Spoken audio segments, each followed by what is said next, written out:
Hey there, everyone, and welcome to your next lesson on further GCSE math algebra. So we're looking today at exponential equations. So another type of equation that might be new to you, or you should have really encountered this a little bit already in regular GCSE math. We're now going to look at it in a bit more detail in further GCSE math. So here's our plan for today. We're going to be looking at what exponentials actually are, first of all, define what they are, what the equation looks like, that sort of thing. We're then going to look at how we solve exponential equations. So there's a variety of techniques we can use that make it a little bit more complicated than equations you might be familiar with, like linear or quadratic equations, that sort of thing.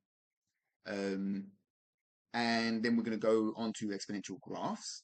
How do we graph the equation? What does the graph generally look like? What are key properties or points, that sort of thing. So we can properly interpret them and use them. And then we're going to see how we're going to apply this to real world applications, which there are many. There are many things that grow exponentially or perhaps decay exponentially. We'll take a look at that as well. So first of all, exponentials. What are they? So these are functions where basically the argument of the function appears in the power. So we've seen things like, say, quadratics or cubic equations where you might have, like, say, an x squared or an x cubed. It's an exponential is where it's essentially the other way around. So you might have, say, 2 to the power x, or 3 to the power of x plus 1, or something like that. So yeah, it appears in that exponent of the term, hence exponential. So, unlike many equations you're already familiar with, these can be used for modeling exponential growth or decay, depending on the value that is being raised to a power. So, imagine if I had 2 raised to the power x, then it's essentially like I'm multiplying by 2 over and over again as x gets bigger and bigger. Where, say, if I had a half to the power x, it's like you're multiplying by a half as x gets bigger and bigger. And you can see in one case it's going to grow exponentially and get bigger and bigger. In the other case, it's going to decay exponentially, as in it's getting smaller and smaller, because times by a half over and over again is going to make something smaller. So we can use it for both of those cases. This is really good for modeling things like population growth or compound interest in finance, or say the spread of diseases, which is obviously very valuable. So here is what the exponential function looks like. So we have a function f and an argument x. That's our input into the function, which then produces this output of b to the power x. So you should already be quite familiar with function notation. And what we've got is some number being raised to that power x, and that number is what we refer to as a base. So it's the base of the exponential, hence why we use the letter b to denote that. So that's what an exponential is, what the equation looks like, what it's used for. Let's look at how we solve exponential equations, because that's one of the main things we like to do in algebra. We form some equation that models some real world scenario in terms of some unknown, and then we want to solve that equation to find out what that unknown is. So one of the key techniques, or very much the key technique that we use at GCSE level, is making the bases the same. If we can't do that, that requires something much more complicated, known as a logarithm, to solve, which is beyond GCSE level. If you do A-level math, you'll look at logarithms, but you don't need to know about them here. All we look at is situations where we can make the base the same, and that allows us to solve it.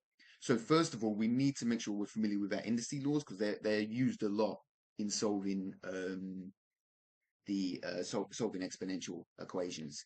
So I've got them there for reference. You should already be familiar with these just from regular GCSE content. I'm not going to go over them here. I've already done so in the course on regular GCSE math. We're just going to use them in actually solving exponential equations. So here's one of the simplest cases of an exponential equation you could encounter. Notice here the base is already the same. We've got that base of 2 raised to some exponent, which is like a little expression of x. Well, the reason why we want to make the bases the same is because we can essentially do this. Once the bases are the same, we've got one exponential equal to another exponential, we can equate the powers because 2 to the power of some number is equal to 2 to the power of some other number. Those two exponents would have to be the same because the bases are the same. And then you see there, that becomes a very simple equation indeed to solve. And we just get x equals -1. So there we go. That's the solution to that exponential equation. So let's take it up a notch now. And we look at something like this where the bases aren't the same. What do we do here? Well, we need to use our understanding of indice laws or otherwise, some other techniques perhaps as well, to get the bases the same. Now, you might notice 3 and 9 there, you might notice the relationship between them in that 9 is basically just 3 squared, isn't it? So, and we could use that here. So say we replace that 9 with 3 squared, so we've got basically 3 to the power 2 to the power 3x. Okay, if we use that fourth indice law there, we can see those two powers will multiply. The 2 and the 3x multiply to get 6x, and we've basically got 3 to the 6x is equal to the other side, which is 3 to the x plus 5. Now it's basically the same situation as before. The bases are the same. We can equate the powers and solve for x. And there we go. So that's the kind of things you need to look for. You need to look for those relationships between the bases to get them to be the same. That one was not too bad. Let's look at one where it might be a bit trickier to spot. So, okay, we've got something here, exponential equal to another exponential. How can we solve it? Well, we need to get those bases the same. So how can we make 5 and 0.04? How can we change one or the other or both in order to get them the same? You might want to pause here and give this a go yourself using what we've already seen. Otherwise, let me take you through this. So let's make use of a couple of indice laws, but also look at what we've got there. We've got 0.04. That's a proportion, like a fractional amount. So let's say if we try and get both of these into a fraction, because notice on the left-hand side as well, we've got 5 to the power -4x. And we can see from our second to last indice law there, that basically turns it into a fraction. And so we could write it essentially like this. So 5 to the power of a negative power is going to be basically the same thing as 1/5 to the positive power. So you see there the -4x has become 4x, and inside, the base has become 1/5. On the right hand side, I've just simply turned 0.04 into a fraction, which is 1 out of 25. So you need to make sure you're competent with your proportions, and so you can easily change between the two. Now you might be able to see what's going to happen here, because 1/5, 1/25. Well, 25 is just 5 squared, isn't it?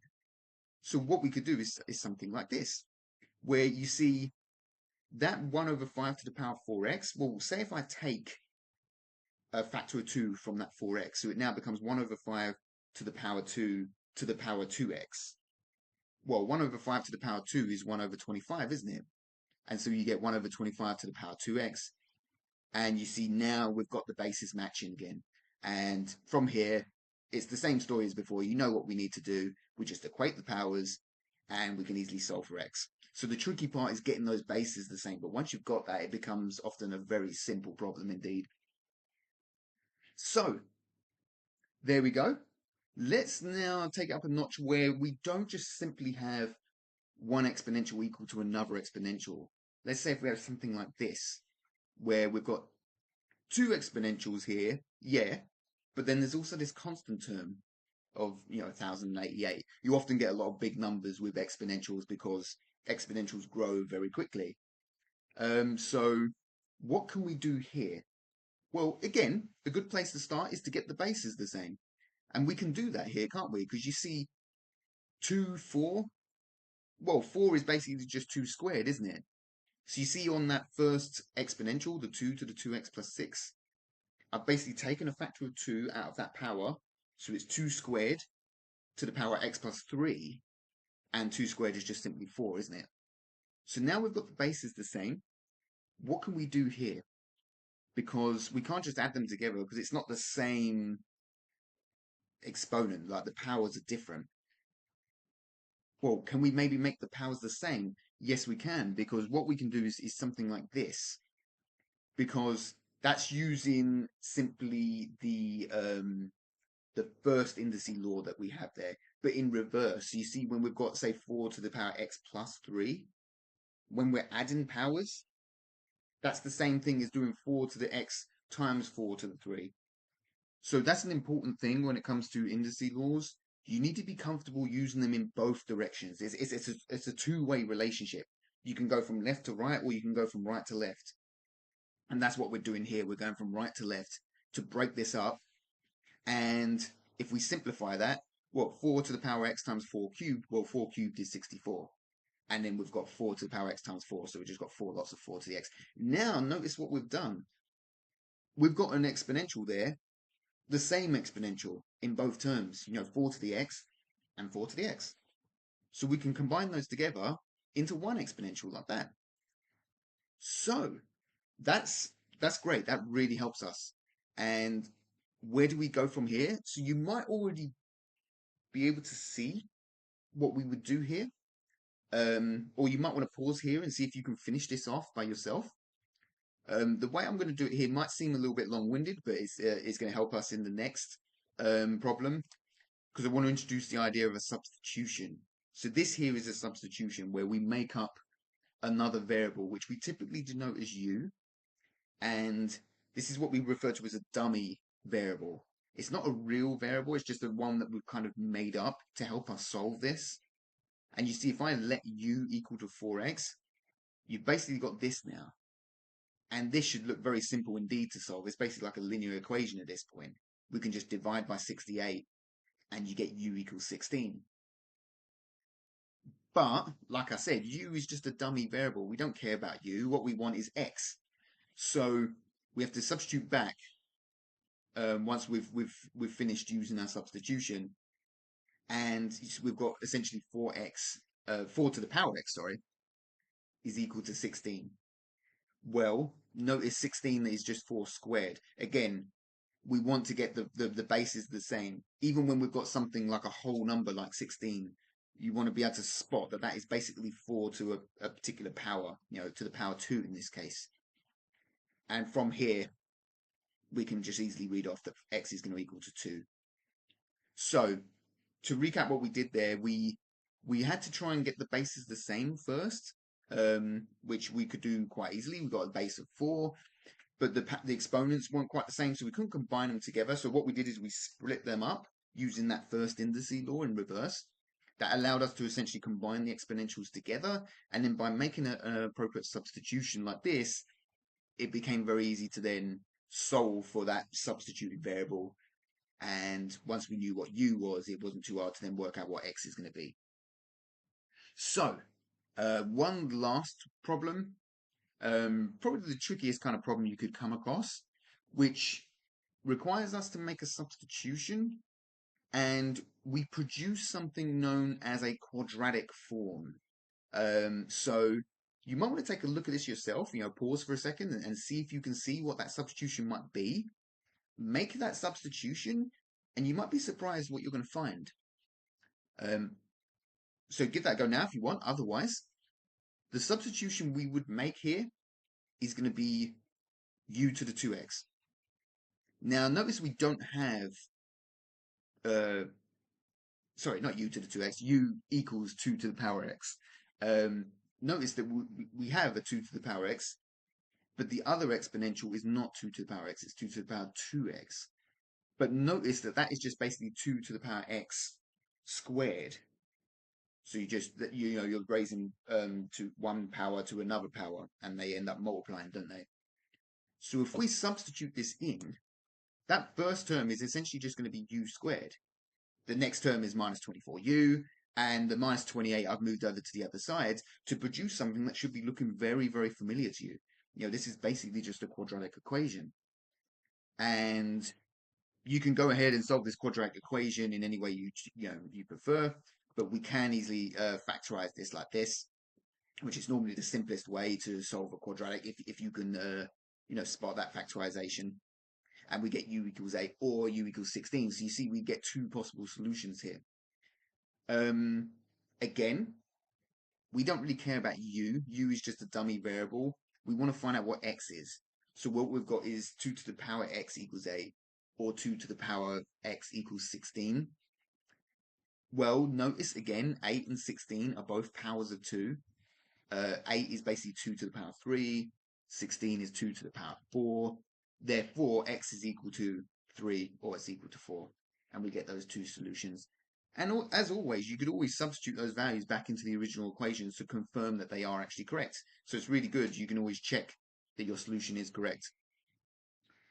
So that was a lot of solving there. I've kind of gone through, pretty much every type of exponential equation problem you could get.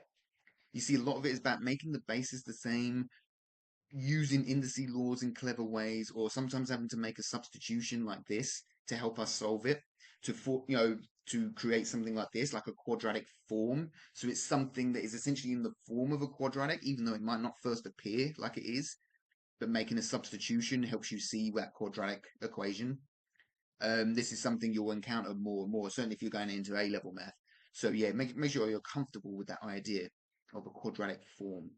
But let's leave that there and move on to exponential graphs. So that's a lot of the heavy lifting done. Let's look at graphing them.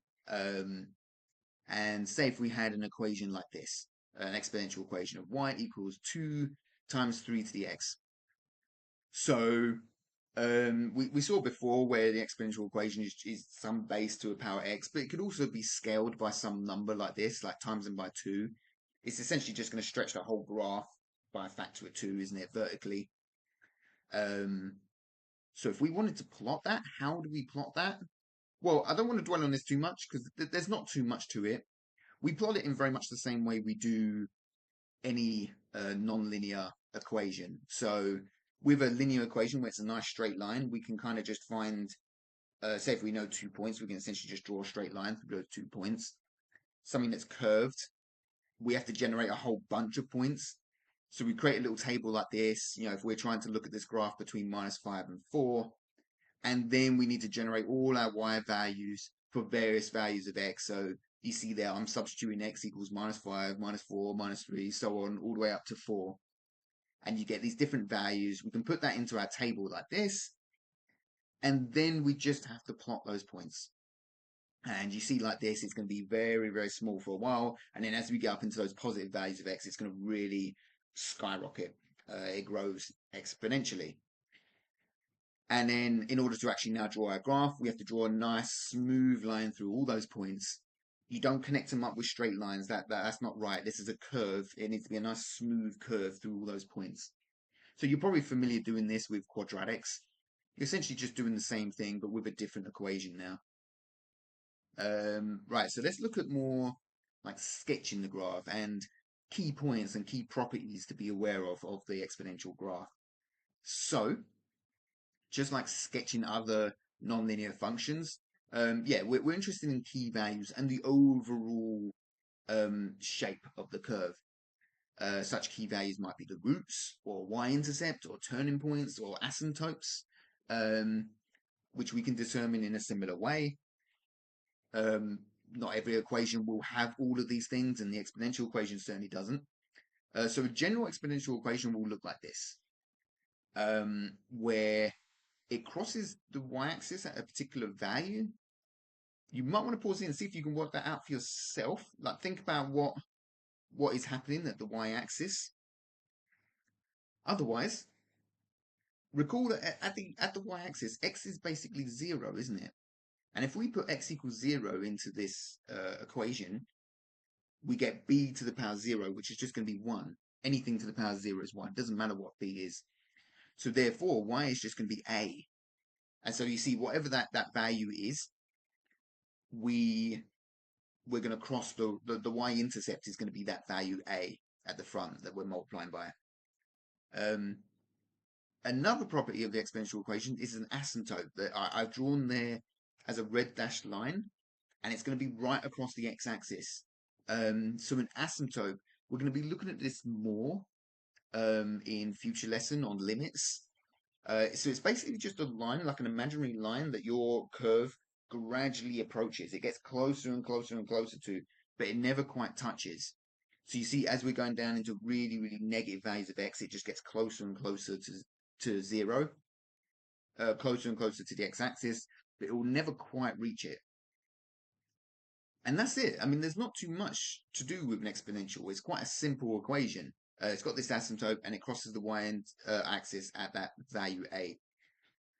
But this can change depending on our values of a and b.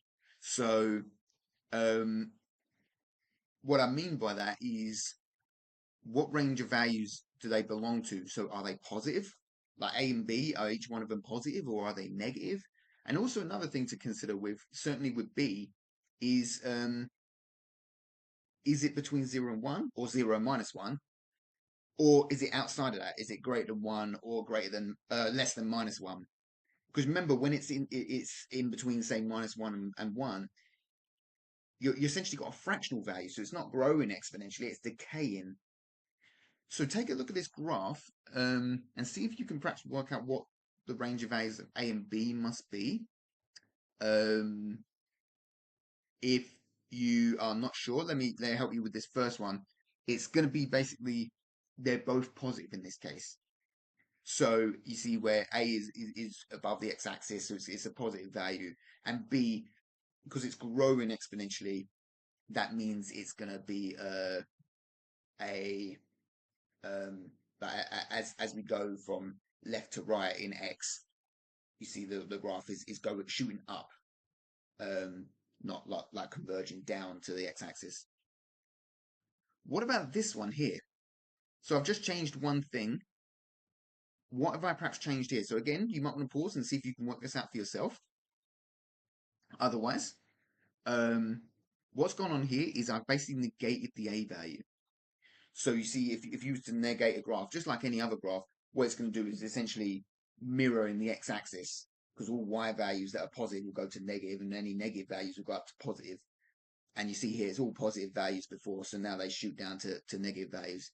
And you see it grows exponentially, but down to negative infinity. What about, well, yeah, so let's make a note of that. So the sign of the A term will essentially determine whether or not the exponential is going to be above or below the x-axis. The next case would be, say, something like this. So think about what's maybe going on here, because you see it's different now. Right? When we read from left to right, it's not growing up exponentially. It's converging down to the x-axis, just getting smaller and smaller and smaller. What does that imply about our values of A or B more specifically? So yeah, if you want to take a guess at that, pause here. Otherwise, what this case is this. So you see A is positive again because we're above the x-axis. But B is in that range 0 to 1 because you see how this is decaying. It's getting smaller and smaller over time. That means we must be multiplying by a fractional value. So B must be between 0 and 1. And let's get to the final case. So yeah, I've made a note of that there. So if B is above or below 1, like in terms of its absolute value, so it's below, above 1 or below negative 1, it's going to grow exponentially. But if it's and so the tail is going to be going more to the left. So the tail is the bit that we refer to that's converging towards the x-axis. But if B is between 0 and 1, you see it flips around. It's like mirroring in the y-axis. The tail now goes off to the right. And yeah, the final case will then be this one, which is when A is less than 0 and B is between 0 and 1. So you can see again, it's as we go from left to right, it's decaying. You know, it's moving towards the x-axis, and it's below. The whole graph is below the x-axis, so it's A must be negative. So here's the different cases. The exponential can change depending on these values. One final thing to be aware of is that B can't really be negative because that will lead to various undefined values for y. Because imagine, for example, if x was equal to a half. Well, from our indices laws, we know a power of a half is essentially equivalent to a square root. And if b was negative, we're essentially trying to square root a negative number, which we can't do. So that's going to be a problem. So you typically won't encounter negative values of b because it gets very messy at that point. You'll only get these different scenarios here that we've just gone through. Right. So let's finish up in the last section, just looking at a couple of real world applications where we can use what we've just learned to solve a real world problem. So let's take this example of where a scientist is conducting an experiment to test a new technology that removes microplastics from water. Very useful thing. If the technology works as expected, it should halve the amount of microplastics in the sample after every minute. For the experiment, the technology is tested on a sample water that contains 20,000 particles. And we want to determine how many particles should there be after 3 minutes if it's working correctly. So, using everything we've learned, you might want to have a go at this yourself. So we want to form an exponential equation. You've got to think about what is going to be your A, what is going to be your B, and how could we then use that to determine how many particles there will be after 3 minutes. So yeah, if you want to give that a go yourself, do. Otherwise, let's take a look at how we would solve this. So what we need to do is essentially form an equation first, an exponential equation. So we make up some variables. Let capital M be the number of microplastics at some time t, where t is the number of minutes, because that's what we're looking at here. We're looking at pretty much integer number of minutes. The exponential equation would then look something like this, wouldn't it? Because we've been told that if it's working as expected, it should half after every minute. So what we're doing, we take our initial value of 20,000 and we're timesing it by a half, and then by a half again and a half again, depending on how many minutes have passed, which is t, isn't it? Well, times it by a half over and over again is essentially going to be 1/2 to the power of t. So after 1 minute, you times them by a half. After 2 minutes, you're times them by a half twice. After 3 minutes, we're times them by a half 3 times. So we can use that to now solve this problem. So note here that t is going to be greater than or equal to 0 because we're talking about the amount of time that's elapsed. There can't be a negative amount of time. That'd be essentially like going back into the past. So you see we're defining a domain here for t. So the number of particles after 3 minutes is going to be simply this, isn't it? Where if we let t be 3, we can work this out on a calculator, or this might even be something you could do on paper or in your head, and you find you're going to get 2,500. Great. So there you go. There's an example of using an exponential equation to solve a problem like this. Let's say if we take this one step further, and maybe a safe number of microplastics in this body of water would be less than 100. And so we want to see, okay, how long does this machine have to go? How many whole number of minutes until it's going to be below 100? So the time to reduce the number of particles below 100, what is that going to look like in terms of our equation? Again, you might want to have a go at this yourself, now that you know what this equation is. Otherwise, what we're trying to do is essentially this, isn't it? So we've got this little expression that gives us the number of microplastics, and we want to know when is that less than 100. Well, we can try and solve this inequality by doing something like this. Like say if I divide by 20,000 on both sides, you essentially can get 1 over 200 on the right. On the left-hand side, we've basically got 1 over 2 to the power t, which you see, I've basically applied that power of t to the numerator and denominator because the 1 will just stay as 1, won't it? Because it doesn't matter what power you raise it to. And you're going to get 2 to the t on the bottom. So you can see here, okay, when is this inequality going to be true? It's basically when 2 to the power t is going to be greater than 200, isn't it? Because you see that will produce a fraction that is less than 1 over 200. So, okay, when is 2 to the power t greater than 200?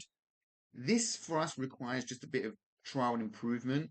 Like just try various values of t and find out when is that at what point does it go over 200? And you'll find it's when t equals 8 or greater. You find when t is 7, this inequality isn't true. It's only from when t is 8 and bigger. So yeah, that's the way we have to solve something like this. We can't solve this like exactly. Like say, certainly say if we wanted to find a fractional number of minutes, that would require again the use of logarithms that I mentioned earlier, which is beyond the scope of GCSE. So this is how we would solve a problem like this. Right, so let's tackle one last real world problem, which is this. So we're looking at a population growth problem. So we've got a conservationist is tracking the numbers of endangered species over a decade. They know that there are initially 512 members of the endangered species. The numbers increase exponentially over the decade to 2,461. And we want to find out what rate is the population increasing for this to be true. So how are we going to do this? So what can be really handy here is if we draw a quick sketch. So say if we've got an equation, a set of axes like this. On the y-axis, well, it's typically the y-axis, we're putting P, which is the population. On the horizontal axis, we're putting T, being the amount of time that's elapsed.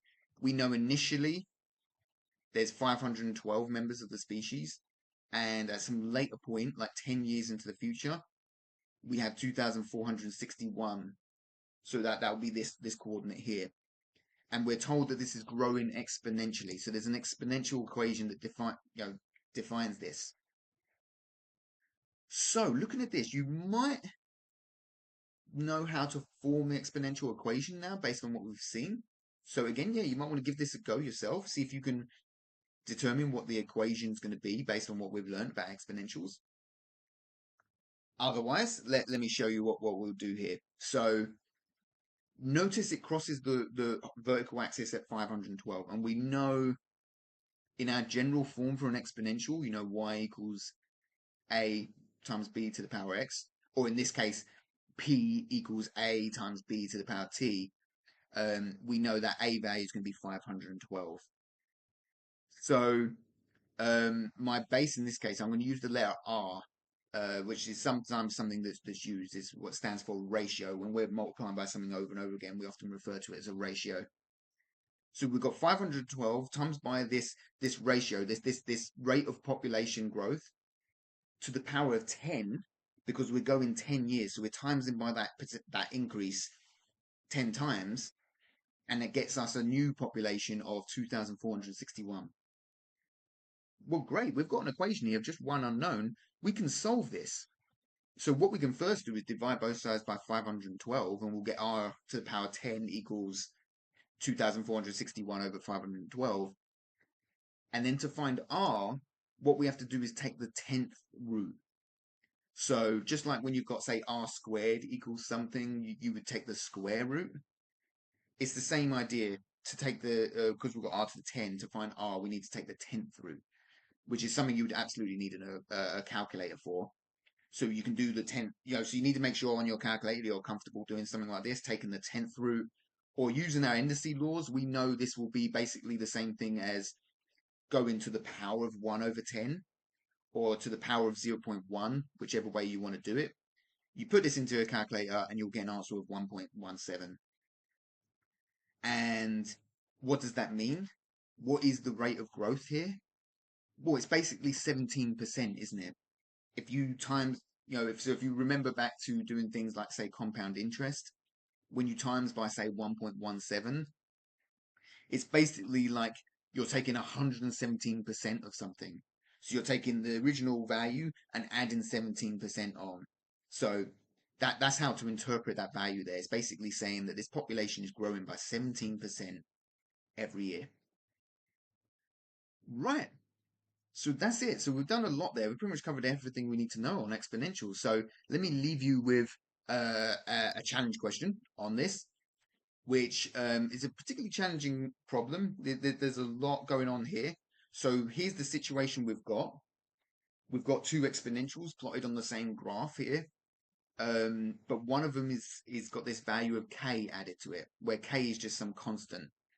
And how they're sketched at the moment, k is basically 0, so it's there's nothing there. But if I now add some positive value of k here, well, adding that to that graph is essentially going to shift that pink graph up, isn't it? Kind of like this for some value of k. What I'm asking here is what value of k is going to get this where they just touch at just one point like that. So quite a tricky problem this, like I said, and it's going to pull on many different skills. Not only what we've learned today in uh, about exponentials, it's also going to use some understanding of simultaneous equations. You probably need to make a substitution at some point here, so that substitution technique that we saw. And you're also going to need to use this idea of the discriminant, which is something that is part of the regular GCSE syllabus that you may or may not have seen yet. So you might need to look into that if you haven't, if you're not familiar with the discriminant, um, which is to do with quadratic equations. So that should be a bit of a clue there. Substitution, maybe creating a quadratic form, and then look at the discriminant of that quadratic. So yeah, so there's some clues there on how you would solve this problem. If you can solve this one, very well done, because this is quite a tricky one. So yeah, let's leave it there. This is the takeaways for today's lesson. Make sure, yeah, you tick off that checklist and you know all everything you need to know. Next time, we're going to have our last lesson on algebra, where we're going to be looking at simultaneous equations. So you look at simultaneous equations in, the regular GCSE syllabus. We're basically taking it to the next step. We're looking at more advanced cases of two simultaneous equations and taking it one step further when we have a system of three equations with three variables. We'll look at how you solve that. So, yeah, I'll see you in the next lesson for simultaneous equations.